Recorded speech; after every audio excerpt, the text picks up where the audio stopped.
करुणामयी माँ परम प्रभु श्री अरविंद चरण कृतज्ञता भरा शतकोटि प्रणाम। पाठचक्र उपस्थित मोर आत्मार साथी समस्त दिव्य अभिक्षु अपा भाई को मोर हृदय प्रणाम। पुण्यरश्री को मोर अनेक स्नेह आशीर्वाद। आज प्रभु कृपारु माँ कृपारु मते हठात किना यही सुजोग टी दिया जाइछि। माँ प्रभु विषय रे किछि कहबा पई हठात कहिबारु मो गोटे विषय चयन कली जहा हेउछि श्री अरविंदंकर जो चतुर्दशी कविता प्रभु रचना करिसेंती सेइथिरु गोटे कविता ता हेउछि ब्लिस ऑफ आइडेंटिटी जहा को मो ओडिया करिछि एकोत्तर महानंद बोली आगरु तार ओडिया हेछि ता हेछि सारूप्य रभस। तो प्रभुଙ୍କ पाखरे मांको पाखरे प्रार्थना आमको कृपा करंतु प्रभुଙ୍କର साधारण भावरे एही महाकविंकर भाव को तांकर चेतना को सहजरे बुझी परिबा असंभव एवं प्रभुଙ୍କର एही जो कविता गुड़िक जहा से पराचेतना रु आसीछि ताको केवल प्रभु कृपा करी करुणा परवश होई आम पाखरे परसी देइछंती सिना तांको से सब को बुझीबा को हेले से चेतना को उन्नीत होबा को पड़िबो। तेबे आमे जहा एई मन बुद्धि रे एकाग्र हेई ताको पढ़िले किछि बुझिला भली जहा भी लागे ताहा भी मध्य हेउछि प्रभु को कृपा। एई कविता को आमे जानिछु जे प्रभु हेउछंती आजन्म कवि। से 12 वर्ष बयस रु ही कविता लिखिबा आरंभ करिथिले। तांकर प्रथम कविता लाइट बोली कुहा जाय। तेबे प्रभुଙ୍କର सब कविता रे तांको कुहा जाय से हेउछंती आध्यात्मिकतार कवि जहाको गभीर भावरे श्रद्धा करले सेथिरे निजको एकात्म करि पारले सतरे सेथिरे थिबा से अमृतर स्वाद को सत्य जेमिति पाई गला भली लागे। आनंदरे तनु मन पुलकित होई उठे। जणे साधारण भावे जानि नथिबा व्यक्तिटिए मध्य जेतेबेले श्री अरविंदंकर कविता बा सनेट को पढ़िबा को आरंभ करिवो ता सहित एकात्म होबा पई चेष्टा करिवो ताहले तार चेतनार उत्तरण हुए बोली माँ मध्य कहिसंती।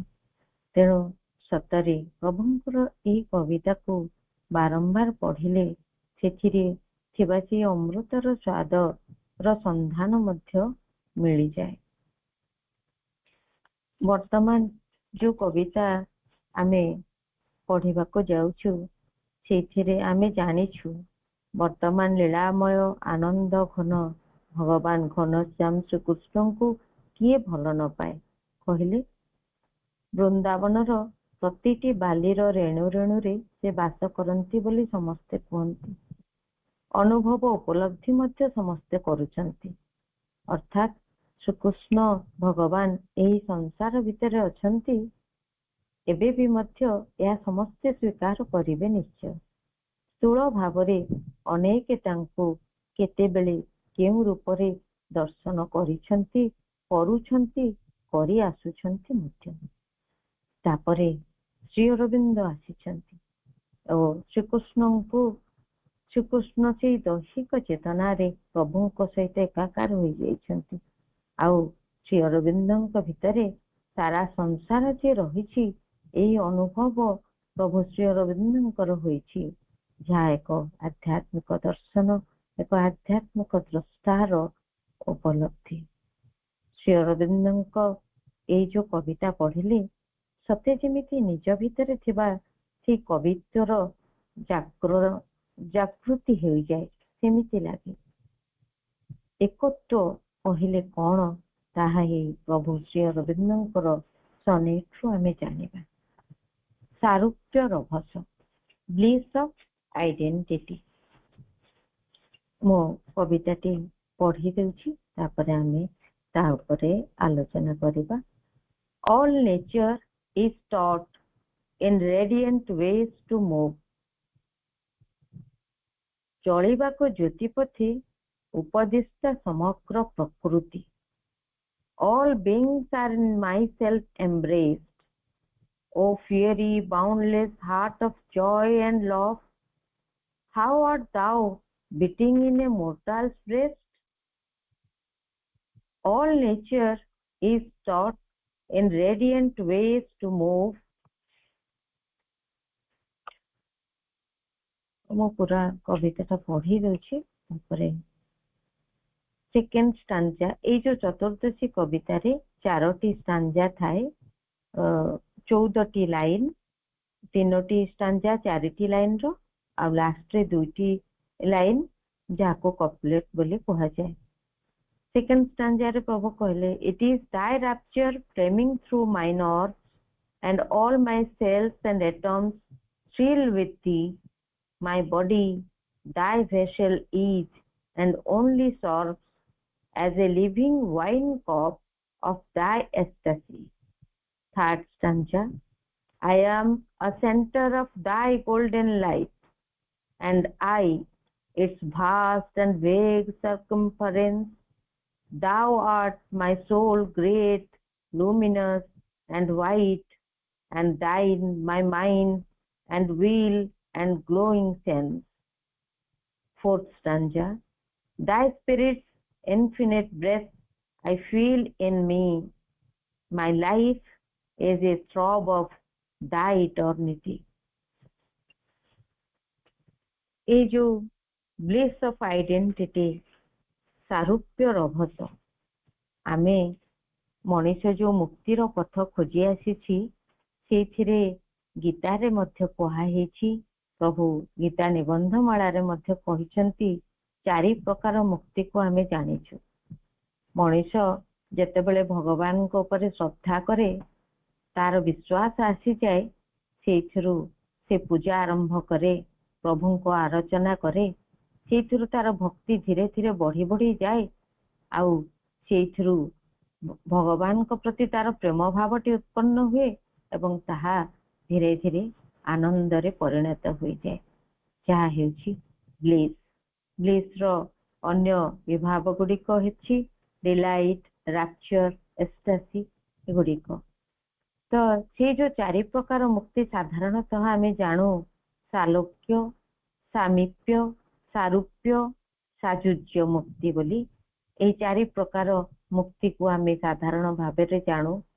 ଯେତେବେଳେ ପରମ ପ୍ରଭୁ ଭକ୍ତକୁ ତା ଇଚ୍ଛା ଅନୁସାରେ ତାଙ୍କର ନିଜର ସ୍ୱଧାମକୁ ନେଇଯାଆନ୍ତି, ସେଇ ଯୋଉ ଧାମ ଗୁଡିକ କଥା ମଧ୍ୟ ଆମେ ଜାଣିଛୁ, ଯେମିତି ବୈକୁଣ୍ଠ, ଗୋଲୋକ, ସାକେତ ଇତ୍ୟାଦି। ସେହିପରି ଯେତେବେଳେ ଭଗବାନ, ତାହା ହେଉଛି ସାଲୋକ୍ୟ ମୁକ୍ତି। ଭଗବାନ ନିଜ ସେଇ ସ୍ୱଧାମକୁ ଭକ୍ତକୁ ନେଇଯାଆନ୍ତି ତାର ମୁକ୍ତି ପାଇଁ। ଯେତେବେଳେ ସାମୀପ୍ୟ କଥା ଆସେ, ଭଗବାନ ଭକ୍ତକୁ ତାଙ୍କ ନିକଟରେ ରଖନ୍ତି, ତା ସାଥିରେ ଚାଲନ୍ତି, ସଖା ହିସାବରେ, ବନ୍ଧୁ ହିସାବରେ, ସାଥୀ ହିସାବରେ। ଏହିପରି ଯେମିତି ଅର୍ଜୁନ ଥିଲେ, ଉଦ୍ଧବ ଥିଲେ, ସୁଦାମା ଥିଲେ, ଗରୁଡ଼, ସମସ୍ତେ ଶରଣାଗତ ହୋଇଯାଆନ୍ତି। ସାରୂପ୍ୟ ମୁକ୍ତିରେ ଭଗବାନ ତାଙ୍କ ସ୍ୱରୂପକୁ ଭକ୍ତକୁ ଯେମିତି ପ୍ରଦାନ କରିଦିଅନ୍ତି। ଭଗବାନଙ୍କର ଯୋଉ ରୂପକୁ ଭଗବାନ ଧାରଣ କରନ୍ତି, ସେହି ରୂପରେ ସେମାନେ ପ୍ରକାଶିତ ମଧ୍ୟ ହୁଅନ୍ତି। ଯେମିତି କୃଷ୍ଣଙ୍କର ଅବିକଳ ରୂପକୁ ନେଇ ପଣ୍ଡୁରିକ ଜନ୍ମ ହେଇଥିଲେ, ସେଇଥିପାଇଁ ତାଙ୍କ ଭିତରେ ଯୋଉ ଗର୍ବ, ସେ କୃଷ୍ଣଙ୍କୁ ଗୋପାଳ ବାଳକ କହି ନିଜେ ହିଁ ପ୍ରକୃତରେ ଭଗବାନ ବୋଲି ଦାବି କରୁଥିଲେ। ଆଉ ଯୋଉ ସାଯୁଜ୍ୟ ମୁକ୍ତି, ତାହା ହେଲା ଭଗବାନଙ୍କ ସହିତ ମିଶିଯିବା, ଅର୍ଥାତ୍ ନିଜର ଅସ୍ତିତ୍ୱକୁ ଭଗବାନଙ୍କ ସହିତ ପୁରାପୁରି ମିଳାଇ ଦେବା, ଯାହା ହେଉଛି ମୋକ୍ଷ ବା ନିର୍ବାଣ ପ୍ରାପ୍ତି ବୋଲି କୁହାହେବ। ସେ ଯୋଉ ସାରୂପ୍ୟ ଏକତ୍ୱ କଥା ଆମେ ଏବେ ପଢିବା। ତେବେ ଯୋଉ ପ୍ରଭୁଙ୍କର କାବ୍ୟରେ ଯୋଉ ଛନ୍ଦ ରହିଛି, जो आनंदर स्पंदन रही से जो भक्तिर नवरस कथा आम जाचे, किंतु प्रभुंकर ये जो कवितार रस रही दशम रस, जहा सबु रसर मूल रही रसो बैसाहा। आउ सेई रस हेउची कौन? आनंद रस। जो नवरस हेउची गोटे माध्यम आनंद को अभिव्यक्ति करने पई, आउ दशम रस हेउची स्वयं से आनंदर रस। प्रभुंकर बाल्य कालरू ही से आध्यात्मिक उपलब्धि हेई आसीची एवं प्रभु कहउछंती जे अनंत यही जड़ विश्व मध्य प्रसारित होइके रहिछंती एवं जड़ विश्वर प्रतिटी वस्तु और शरीर भी प्रकाश पाउछंती। से उपलब्धि प्रभुंकर हेइची एवं प्रभु कहउछंती जने शिष्य को तांको चिठी रे जे मो क्षेत्र रे मु निर्वाण चाहि नथिले भी निर्वाण भीतर को मो छाए छाए चली गली, अथवा निर्वाण मो भीतर को छाए छाए चली आसिला। तेणु प्रभु कहउछंती मोर जोगी जीवन रो प्रारंभ रु ही यह घटी आसी। ये जो आनंद रस जो प्रभु यही कविता रे प्रकाश करिछंती, से आनंद रस जो दशम रस ता निज स्वरूप रे केवल से आत्मा को ग्रहण करि परिबो। तेणु यही काव्य को मनरु नुहे आत्मार कान रे जदि आमे सुनी परिबा, ताहले से जो दशम रसर आनंद को आमे चाखी परिबा। एवं प्रभुंकर यही कविता को पढ़िबार सुजोग मध्य तांकर एक कृपा बोली आमे भाबिबा। यह को पढ़ी एथिरे जो आनंद मिलुची सतरे जेमती एथिरे जीवन धन्य होई गला भलिया लागे। तेणु प्रभुंकर यही कविता को जणे भल पाई अत्यंत जेतेबेले गभीर भाव से पढ़िबो, ता सहित एकात्म हेइजिवो। माँ कहउचंती सेथिरे से तार चैत्य सत्ता को मध्य लाभ करिवार सुजोगटी पाई परिबो। से एकत्र महानंदर स्वाद टिके टिके से सेथिरु पाई परिबो। तेणु प्रभुंकर एई जो कविता रे तीनोटी जाक उपलब्धिर कथा एइथिरे जना पड़ुची। कौन से ताहा? व्यक्तिगत, विश्वगत आ विश्वातीततार उपलब्धि। से परम, से हेउछंती से अनिर्वचनीय। तांक भितरे आउ किछि भिन्नता नाही। से एकमेवा द्वितीयंक भितरे से निजको पाइछंती, पुणी निज भितरे से समग्र विश्व को किपरि उपलब्धि करुछंती। से चैत्य सत्ता को तांकर पाइछंती, आउ चैत्य सत्तांक सहित आत्मांकर एकत्व को मध्य से उपलब्धि करुछंती। ता सहित से जो विश्व प्रकृति भितरे जो छंदटी, जो छंदरे से विश्व प्रकृति चलीची, से छंद को मध्य से अनुभव करि पारुछंती। से जो विश्व प्रकृति मध्य श्री अरविंदंकर संकल्प को, जो संकल्प को नहीं प्रभु ए पृथ्वी पृष्ठ रे अवतरित होइछंती, विश्व प्रकृति मध्य से छंद को निज सहित समछंदित करी रखुची। तांक सहित से निजर सम्मति किपरि जणाउछि ए कविता रे तार अवतारणा कराहेछि। एवं से प्रभु से मानस भूमिर ऊर्ध्व को उठी जाइछंती। से जो अद्वितीयंक प्रशांत व्याप्ति भितर से बास करुछंती एवं से जो आनंद घन रूप से चिरंतन आनंद भूमि रे से बास करुछंती। आ से आनंद को मध्य से पृथ्वी पृष्ठ को ओल्हेई आणुछंती। इथे जो प्रथम स्टांजा को आमे जिबा, all nature is taught in radiant ways to move. विश्व प्रकृति को जेमिति शिक्षा दिया हेछि। कौन? All nature N capital. विश्व प्रकृति जेमिति शिक्षा पाई के आसीछि, से जो ज्योतिर्मय पथरे ताको चालिबाको हेबो। चलिबाको ज्योति पथे उपदिष्टा समग्र विश्व प्रकृति। प्रभु प्रथमे ए विश्व प्रकृति विषय रे कहउछंती। से विश्व प्रकृतिर पश्चात रे जो दिव्यता कार्य करुछि, ତାକୁ ସେ ଉପଲବ୍ଧି କରିପାରୁଛନ୍ତି।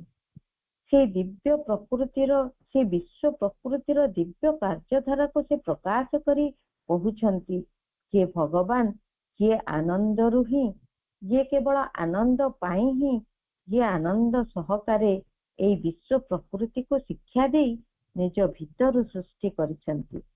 ଏବଂ ସେଇଥିପାଇଁ ସେ ଯେମିତି ଏହି ଶିକ୍ଷା ପାଇଛି ଯେ ସବୁବେଳେ ତାର ପ୍ରତ୍ୟେକ ଗତିବୃତ୍ତି ଅତ୍ୟନ୍ତ ଯୋଉ ପ୍ରଜ୍ୱଳନ୍ତ ଖୁସି ଆନନ୍ଦ ମଧ୍ୟ ଦେଇ ହିଁ ଅଗ୍ରସର ହେଉଅଛି ସେଇ ଯୋଉ ଜ୍ୟୋତିର୍ମୟ ପଥରେ। ତାପରେ ପ୍ରଭୁ କହୁଛନ୍ତି, all beings are in myself embraced, ସର୍ବସତ୍ତା ସମାଶ୍ଳିଷ୍ଟ ରହିଛନ୍ତି ମୋହରି ଅନ୍ତରେ। ଯୋଉ ତିନୋଟି ଅବସ୍ଥାର କଥା ପ୍ରଭୁ ଯୋଉ ବ୍ୟକ୍ତିଗତ ବିଶ୍ୱାତୀତ ବିଶ୍ୱମୟ ଚେତନା ଓ ବ୍ୟକ୍ତିଗତ ଚେତନା ଭିତରେ ଏକାଧାରରେ ପ୍ରଭୁ କେମିତି ବାସ କରୁଛନ୍ତି ସେଇ କଥା ଏଠି କହୁଛନ୍ତି ଯେ ସର୍ବସତ୍ତା ସମାଶ୍ଳିଷ୍ଟ ରହିଛନ୍ତି ମୋହରି ଅନ୍ତରେ। ସକଳ ଜୀବ ପ୍ରଭୁ କହୁଛନ୍ତି ଯେ ସମସ୍ତ ସତ୍ତା ସମସ୍ତ ସକଳ ଜୀବ ତାଙ୍କରି ଭିତରେ ହିଁ ରହିଛନ୍ତି। ସେ ଏକ ହିଁ ଅନେକଙ୍କୁ ସୃଷ୍ଟି କରିଛନ୍ତି, ସେ ଏକ ହିଁ ଅନେକଙ୍କ ଭିତରେ ଅଛନ୍ତି ଏବଂ ସମସ୍ତଙ୍କ ଭିତରେ ସେ ଏକ ହିଁ ପୁରୁଷ ବିଦ୍ୟମାନ। one in many, many in one and one becoming the many। ଏଠି ଗୀତାରେ ଯେତେବେଳେ କୁହାହଉଛି one in many ମାନେ divine presence in all things, ସେ ଯୋଉ ସର୍ବଭୂତାନି ଆତ୍ମୈବା ଭୂତ, ସର୍ବଭୂତରେ ପରିଣତ ହୋଇଥିବା ତାଙ୍କର ଆତ୍ମା। ତାପରେ ଦି many in one, ସର୍ବାଣୀ ଭୂତାନି ଆତ୍ମାନି, ସକଳ ଭୂତକୁ ଆପଣ ଆତ୍ମା ଭିତରେ ଦେଖିବା। ତାପରେ one becoming the many, ସର୍ବଭୂତେଷୁ ଆତ୍ମାନମ୍, ସର୍ବଭୂତରେ ଆପଣାର ଆତ୍ମାକୁ ଦେଖିବା। ଏଇଭଳି ଭାବରେ ପ୍ରଭୁଙ୍କର ଏକାଧାରରେ ସେ ତିନୋଟି ଯାକ ଉପଲବ୍ଧି କରିପାରୁଛନ୍ତି। all he is, all is he, he is in all। ସେ ହେଉଛନ୍ତି ସବୁ, ସମସ୍ତେ ହେଉଛନ୍ତି ହିଁ ସେ ଏବଂ ସମସ୍ତଙ୍କ ଭିତରେ ସେ ହିଁ ଅଛନ୍ତି। ତାପରେ କହୁଛନ୍ତି, O fiery boundless heart of joy and love, ହେ ହୃଦୟ ଅବନ୍ଧନ ପ୍ରଜ୍ୱଳନ୍ତ ପ୍ରେମ ଆନନ୍ଦର।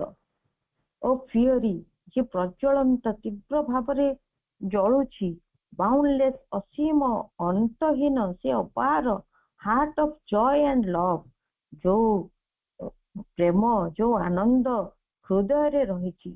ପ୍ରଭୁ ସେଇ ହୃଦୟକୁ ସମ୍ବୋଧନ କରି କହୁଛନ୍ତି, ଯାହା ହେଉଛି ହୃଦୟର ସ୍ୱଭାବ, ଯେଉଁଠି ହୃଦୟ ଭିତରେ ଆମର ସେଇ ଅନାହତ ଅଛନ୍ତି, ତେଣୁ ସେଠି ସେଇ ପ୍ରେମ ହେଉଛି ଯାହା ଅସୀମ, ଯାହା ଅନ୍ତହୀନ ଆନନ୍ଦରେ ପରିପୂର୍ଣ୍ଣ, ଯିଏ ପ୍ରଜ୍ୱଳନ୍ତ ଲେଲିହାନ ଶିଖା ଭଳି ତାର ପ୍ରଭାବ, ତାର ଉତ୍ତାପ ସେଠି ଭରିକି ରହିଛି ଏବଂ ହୃଦୟରୁ ଆସିଥିବା ସେଇ ପ୍ରେମ ଆନନ୍ଦର ଯାହାର ତୁଳନା ନାହିଁ, ଯିଏ ଅତୁଳନୀୟ, ତେଣୁ ତାର ଶକ୍ତି ମଧ୍ୟ ଅପରିସୀମ, ଯାକୁ ସାଧାରଣ ଭାବରେ ଧାରଣ କରାଯାଇ ପାରିବ ନାହିଁ। କିନ୍ତୁ ମଣିଷର ହୃଦୟରେ ସେ କିଭଳି ଭାବରେ ସ୍ଥାନ ପାଇଛନ୍ତି, କିଭଳି ଭାବରେ ନିଜକୁ ରଖିଛନ୍ତି, ତେଣୁ ମଣିଷ ତା ନିଜ ଜୀବନରେ ଏହି ପ୍ରେମର ପୂର୍ଣ୍ଣ ପ୍ରକାଶର ଅଭିଜ୍ଞତା ଲାଭ କରିପାରିବ ନାହିଁ। କାରଣ ସେ ଯୋଉ ପ୍ରଜ୍ୱଳନ୍ତ ଅସୀମ ଲେଲିହାନ ଶିଖା, ତାହାର ସେ ଯୋଉ ଉତ୍ତାପକୁ ସେ ସହିପାରିବ ନାହିଁ। କିନ୍ତୁ ପ୍ରଭୁ କହୁଛନ୍ତି ଯେ ମଣିଷର ହୃଦୟ ଉଦ୍ୟାନରେ ଏଇ ଯୋଉ ପ୍ରେମ ପୁଷ୍ପର ପୂର୍ଣ୍ଣ ପ୍ରକାଶନ ହେଇପାରିବ ଯେତେବେଳେ ସେ ତା ଭିତରେ ଥିବା ସେଇ ଅହଙ୍କାର, ସେଇ ଲାଳସା, ସେଇ ଦାବି, ସେଇ ଯୋଉ ପ୍ରତ୍ୟାଶା ତାର ମନ ରାଇଜରୁ ବାହାର କରିଦେବ, ଯାହା ଗୋଟେ କଳା ମେଘ ଭଳି ଆବରଣ ହୋଇ ତାକୁ ଢାଙ୍କିକି ରଖିଛି।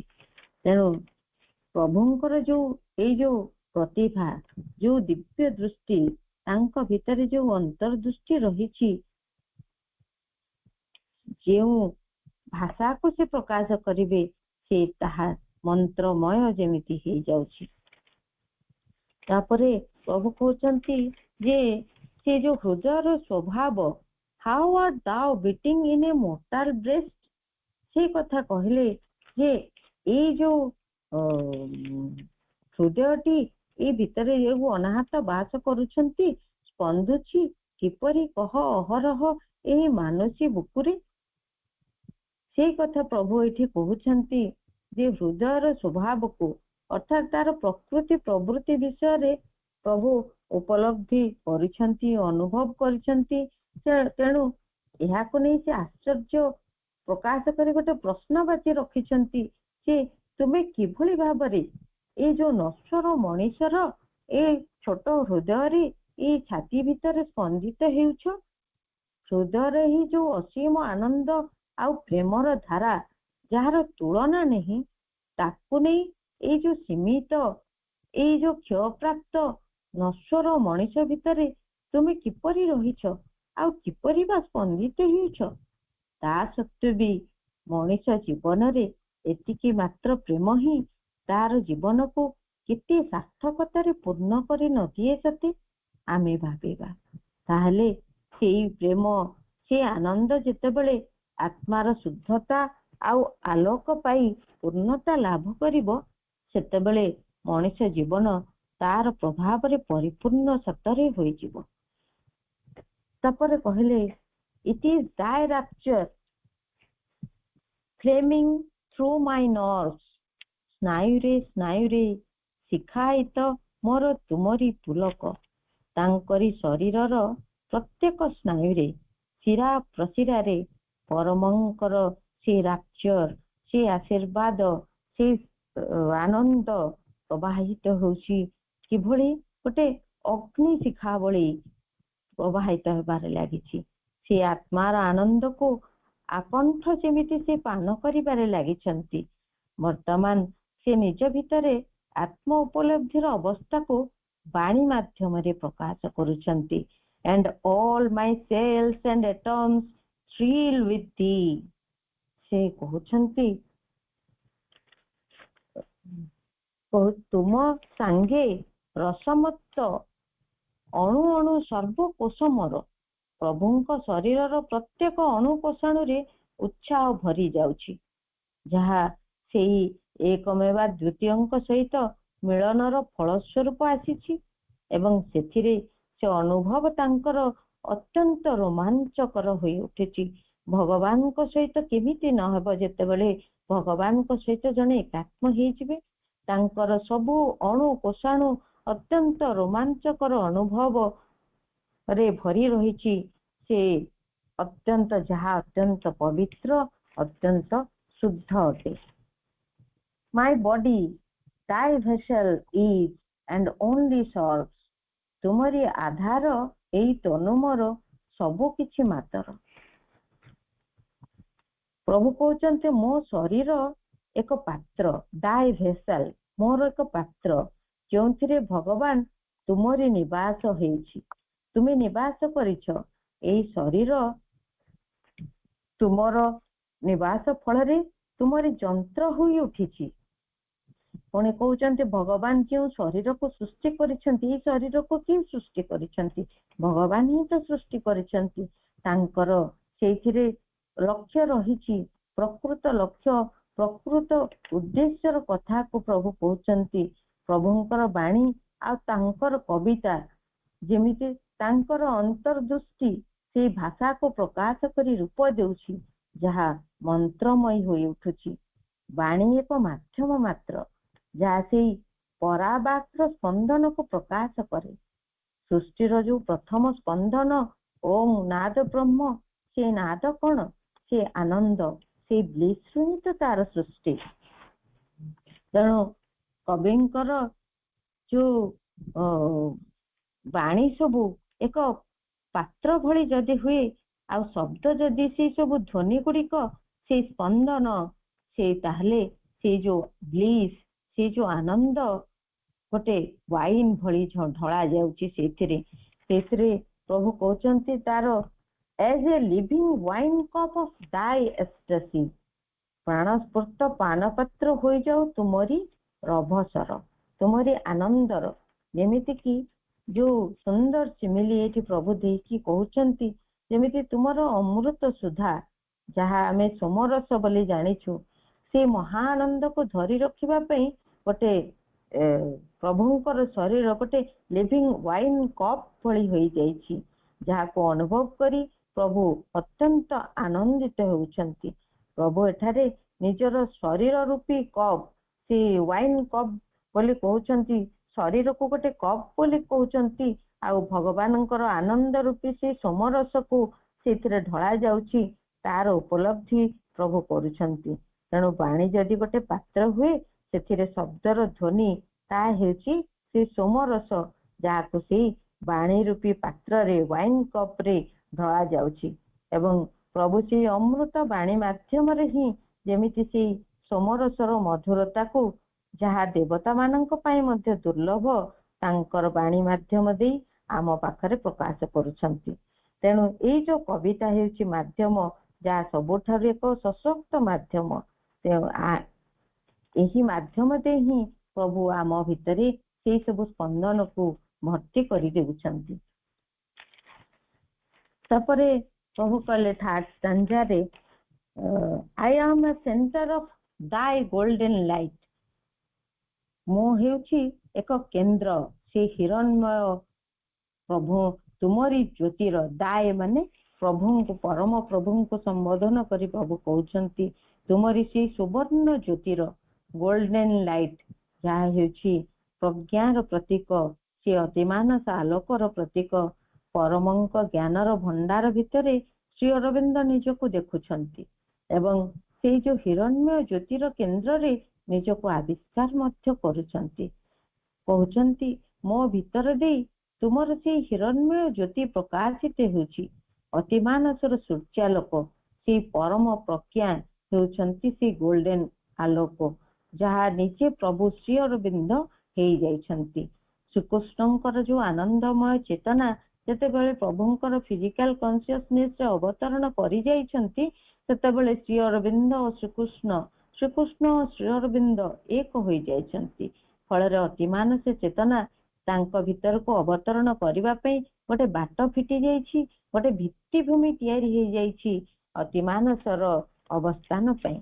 एंड तापर कहउछंती and I its vast and vague circumference एवं मु पुणी कि बलय तार सुविशाल और अप्रमेय बलय हे जाइछि तार तापर पुणी सेथिरे कहउछंती से जो गोल्डन लाइट से सुवर्ण ज्योतिर चारिपटे जो विशाल गोटे अस्पष्ट भास्ट और भेग सर्कमफरेंस रही गोटे विशाल अस्पष्ट एक बलय घेरी रही अर्थ भगवान ठारू जेतेबेले दूर को चली आसुछंती सेते सेते अज्ञानता अहं इंद्रियगत मनोबुद्धि जो स्तर पर स्तर रही से सब गोटे बलय भली चारिआडे रही जाउछि एवं किंतु से भितरे मध्य प्रभु कहउछंती मो निजको से जो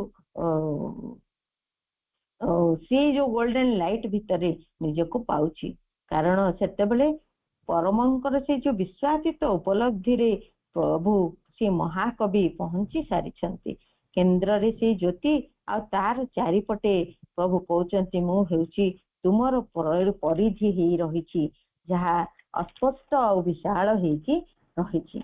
तापरे थर्ड लाइन रे कहउछंती thou art my soul great luminous and white तुमे मोर महान आत्मा जे होउछंती ज्योतिर्मय जे होउछंती श्वेत धवल कवि से परमंकु जे तांकर सोल भावरे अछंती तांको स्वरूप को देखि पारुछंती से जो सारूप्य मुक्ति कथा एठी कहउछंती से महान आत्मा केते ज्योतिर्मय केते शुद्धपूत से कथा मध्य तांकर हृदबोध हेई सारिछि।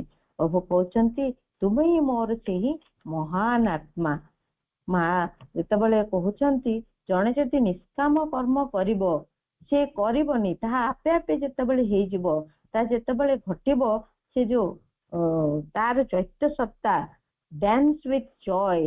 ସେ ସେତେବେଳେ ଆନନ୍ଦରେ ତା ଚୈତ୍ୟ ସତ୍ୟ ଯେମିତି ଡ୍ୟାନ୍ସ କରୁଥିବ।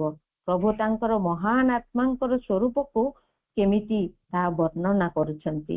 ସେଇ ପରମ ପ୍ରଜ୍ଞା ଯାହା ଅଗ୍ନିଶିଖା ଭଳି ତାର ଆଲୋକରେ ମନ, ସଂକଳ୍ପ ଆଉ ଇନ୍ଦ୍ରିୟଗଣ ସମସ୍ତଙ୍କୁ ଆଲୋକିତ କରିଦେଉଛି। 4th ଲାଇନରେ କହୁଛନ୍ତି, and thine my mind and will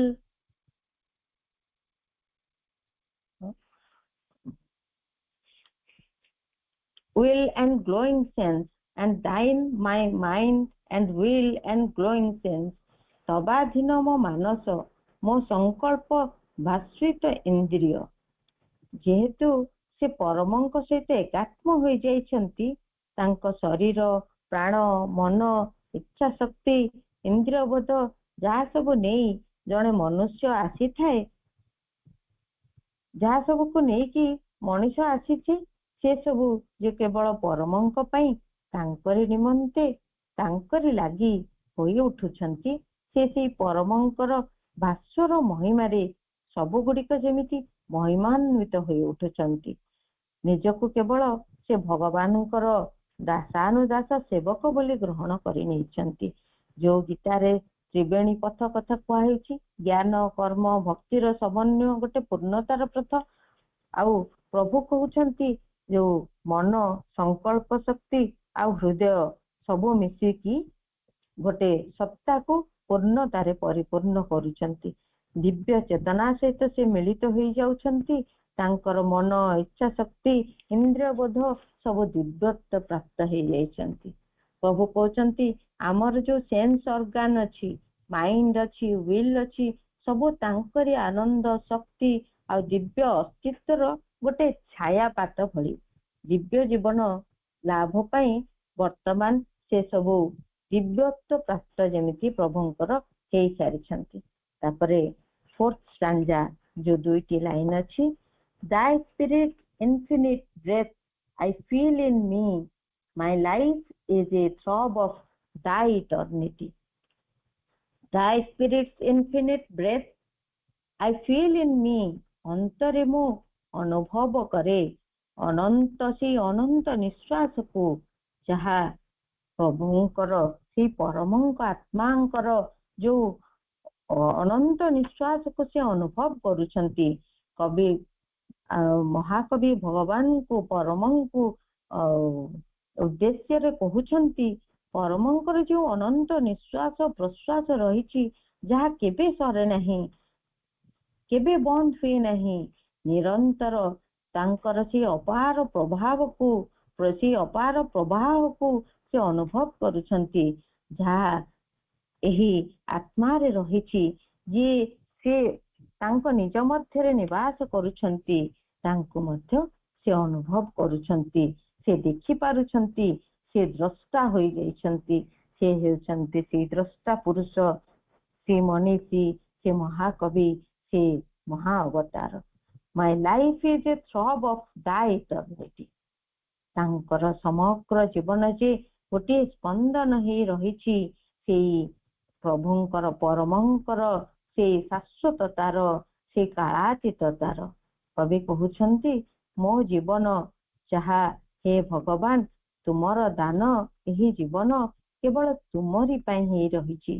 ସବୁବେଳେ କେବେ ସମାପ୍ତ ହେଉନଥିବା, ସବୁବେଳେ ଗତି କରି ଚାଲୁଥିବା, କେବେ ସ୍ଥିର ହେଇ ନ ରହିଥିବା ସେଇ ସ୍ପନ୍ଦନ ଯାହା ମୋ ଭିତରେ ଆସିଛି, ଯାହା କୋଉଠୁ ଆସିଛି ଭଗବାନ, ତୁମର ସେଇ ଶାଶ୍ୱତତା ଭିତରୁ, ସେଇ ଅନନ୍ତ ବକ୍ଷରୁ, ଯାହାର ନା କାଳ ଅଛି, ଯାହାର ନା ସମୟ ଅଛି, ସେ କାଳ ଆଉ ସମୟର ଅତୀତ ସେଇ କାଳାତୀତତାରୁ ଆସିଛି। ତେଣୁ କବି କହୁଛନ୍ତି ତାଙ୍କର ଜୀବନ ଭଗବାନଙ୍କ ପାଇଁ ଗୋଟେ ଧକ୍ ଧକ୍ କରୁଥିବା ସ୍ପନ୍ଦନଟିଏ, ଯାହା ସବୁବେଳେ ହିଁ ରହିଥିବ। ଭଗବାନ ଯେତେ ପର୍ଯ୍ୟନ୍ତ ରହିଛନ୍ତି, ଆତ୍ମା ମଧ୍ୟ ସେତେ ପର୍ଯ୍ୟନ୍ତ ରହିଥିବ। ଅସୀମ ଭଗବାନ, ଅସୀମ ତୁମ ଆତ୍ମାର ସ୍ପନ୍ଦିତ ଯାତ୍ରା। ତେଣୁ ପ୍ରଭୁ ଶ୍ରୀ ଅରବିନ୍ଦ ଏଇ ସନେଟରେ ପ୍ରତ୍ୟେକ ପଦର ମର୍ମେ ମର୍ମେ ସେଇ କଥାକୁ, ସେଇ ଅତିମାନସର ଉପଲବ୍ଧିର ବର୍ଣ୍ଣନା କରିଛନ୍ତି, ଯାହାକୁ ଏଇ ମନର ସୀମିତ ବୁଦ୍ଧିର ଅନୁଭବ କରିବା ଅସମ୍ଭବ। ତଥାପି ଏଇ ଦିବ୍ୟତ୍ୱର ଝଲକ ଟିକେ ଟିକେ ବୁଝିଗଲା ଭଳି ଲାଗିଲା ଭଳି ଯେତେବେଳେ ମନେ ହୁଏ, କେତେ ସେ ଭିତରେ ଆନନ୍ଦରେ ଭରିଯାଏ, ହୃଦୟ ପୁଲକିତ ହୋଇଯାଏ। ସେ ଅଜସ୍ର ଗଭୀର କୃତଜ୍ଞତାରେ ପ୍ରଭୁଙ୍କ ଚରଣରେ ମଥାଟି ନଇଁଯାଏ। ଏହା ହେଉଛି ଆମ ପ୍ରତି ପ୍ରଭୁଙ୍କର ମହାନ ଅବଦାନ। ତାହେଲେ ସେଇ ଯୋଉ ପ୍ରେମ ଆନନ୍ଦ ଯଦି ଆତ୍ମାର ଶୁଦ୍ଧତା ଏବଂ ଆଲୋକ ପାଇ ପୂର୍ଣ୍ଣତା ଲାଭ କରିବ, ମଣିଷ ଜୀବନ ତାର ପ୍ରଭାବରେ କି ପରିପୂର୍ଣ୍ଣ ସତରେ ନ ହୋଇଉଠିବ। ଶେଷରେ ସେଇ ଈଶ୍ୱର ହିଁ ସବୁରି ପ୍ରେମାସ୍ପଦ। ମଣିଷ ସେଇ ପ୍ରେମାସ୍ପଦଙ୍କୁ ଭଲ ପାଇ ବସିଛି। ତେଣୁ ଆମେ ଏଥିରୁ ଯାହା ବୁଝିଲେ ଯେ ଆନନ୍ଦ ହିଁ ସେଇ ସୃଷ୍ଟିର ଆଧାର, ଆନନ୍ଦ ହିଁ ତାର ଚରମ ଉତ୍କର୍ଷ, ଏବଂ ସେଇ ଆନନ୍ଦକୁ ହିଁ ଜୀବନରେ ପ୍ରକଟିତ କରିବାକୁ ହେବ। ଏହା ହିଁ ଆମ ଜୀବନର, ଆମ କର୍ମର ଉଦ୍ଦେଶ୍ୟ ହେଇ ରହିବ। ତେଣୁ ଏଇଠି ମୁଁ ଏହି କବିତାଟିକୁ ମାଙ୍କ ପ୍ରଭୁଙ୍କ ଚରଣରେ ସମର୍ପଣ କରୁଛି। ଅଶେଷ ଅଶେଷ କୃତଜ୍ଞତା ସମସ୍ତଙ୍କ ଧନ୍ୟବାଦ। ବନ୍ଦେ ମାତରମ୍।